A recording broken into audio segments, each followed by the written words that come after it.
ఏమైంది దొరా? ఈ దస్తావేజుల పైన సంతకాలు పెట్టు. ఏమి కాగితాలయ్యా ఇవి? ఇవి నీ భూమి దస్తావేజులు. అప్పు కట్టడం నీ వల్ల అయితలేదు కదా, అందుకే నేను ఈ భూమిని జప్తు చేస్తున్నా. సంతకం పెట్టు. అయ్యా అయ్యా ఇలా అనకండి అయ్యా. ఈసారి పంట మీద మీ బాకీ ఎలాగైనా తీర్చేస్తా. ఎందుకు పనికిరాని ఈ భూమితో నువ్వేం చేస్తావు? ఇలా అనకండి అయ్యా. ఈ భూమే మాకు దిక్కు. ఈ భూమే లేకపోతే మేము ఎలా బతుకుతామయ్యా? ఇదంతా నాకు అనవసరం. ఈసారి నీ అప్పు కట్టకపోతే నీ భూమి అంతా లాక్కోవాల్సి వస్తుంది. పద. బాధపడకు సోమయ్య, నా దగ్గర ఒక మంచి ఆలోచన ఉంది. మనం పట్టణానికి వెళ్తే ఏదో ఒక కూలి దొరుకుతుంది. ఇక్కడనే ఉంటే మన బతుకులు మారవు. ఇలా అనుకోకు రాములు. మనమే ఇలా అనుకుంటే ఈ జనాలందరూ ఏమి తిని బతుకుతారు? ఒకళ్ళు తినాలంటే ఇంకొకళ్ళు పండించాలి కదా. మనము నమ్ముకున్న ఈ నేల మనల్ని వదలదు. ఈ పిచ్చి ఆలోచనలు అన్నీ వదిలి మనం వ్యవసాయం మొదలు పెడదాం రావయ్యా.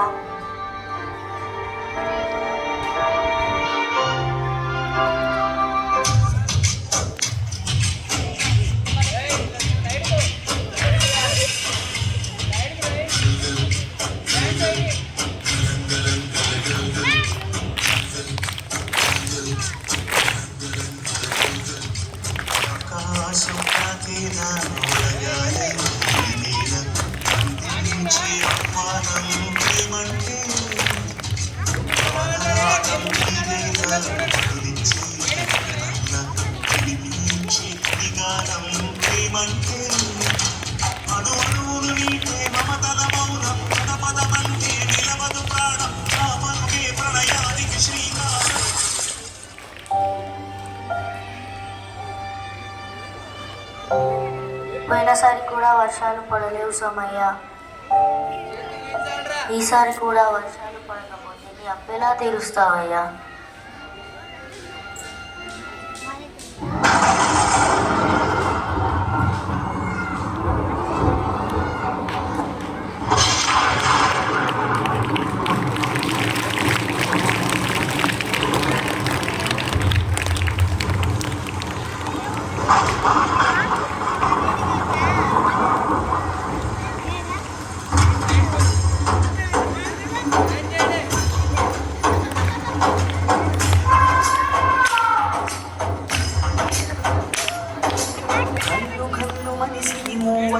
చిలుకే చేరగా చల్లు చల్లు మని పులకింతలు పుడవే పాడగా కళ్ళు కళ్ళు మనిషి మూవలే చిలుకే చేరగా చల్లు చల్లు మని పులకింతలు పుడవే పాడగా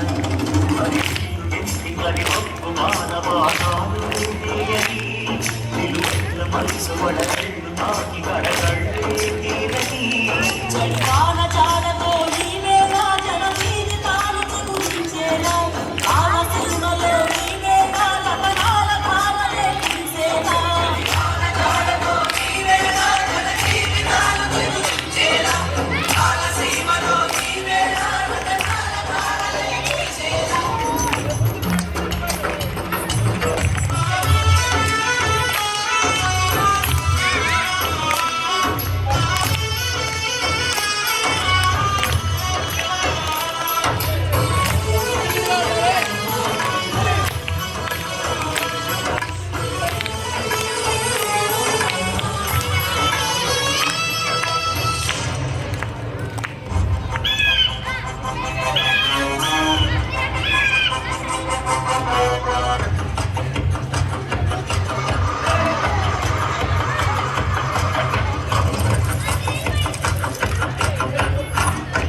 నాగరి ఆయుమంత చూడు ఆర్తనాదమాయే గొంతు కోసుకుంది ఆకలి.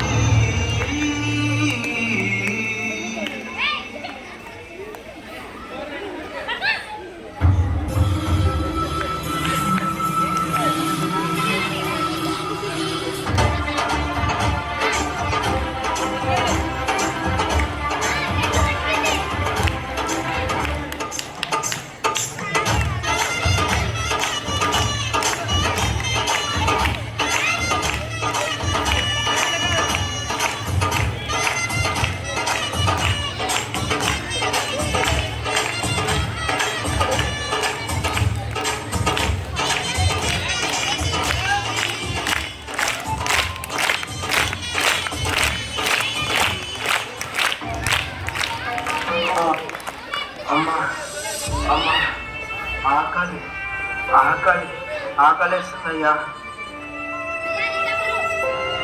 అయ్యా అయ్యా అయ్యా, ఇదిగో అయ్యా నీ డబ్బులు.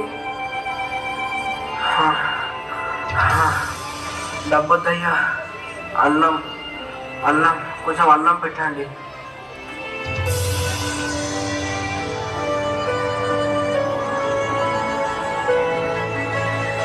నన్ను క్షమించు సోమయ్య.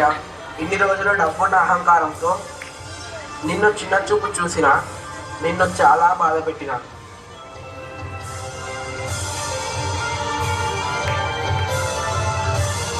మన దగ్గర ఎన్ని డబ్బులున్నా ఆ డబ్బును తినలేం. ఆకలిని తీర్చేది తిండి గింజలు పండించే రైతు మాత్రమే. ఒక్క మెతుకు పండించడానికి పగలనక రేయనక చలికి ఎండకు వానకు తట్టుకొని సుమారు 180 రోజులు పశుపక్షాదుల బారి నుండి కీటకాల బారి నుండి కంటికి రెప్పలా కాపాడి ఇతరుల కోసం ఏ స్వార్థం లేకుండా ఈ పంటను పండిస్తాడు. పంట పొలాలు ఏరు భూములుగా మారకుండా ఆ రైతులకు అండగా నిలవాలని ఆలోచిస్తాడు. సేంద్రియ ఎరువులను వాడుదాం, రసాయన ఎరువులను నిషేధిద్దాం, ఆయుష్ను పెంచుదాం, చెట్లను పెంచుదాం, పరిశుభ్రమైన గాలిని పీల్చుదాం.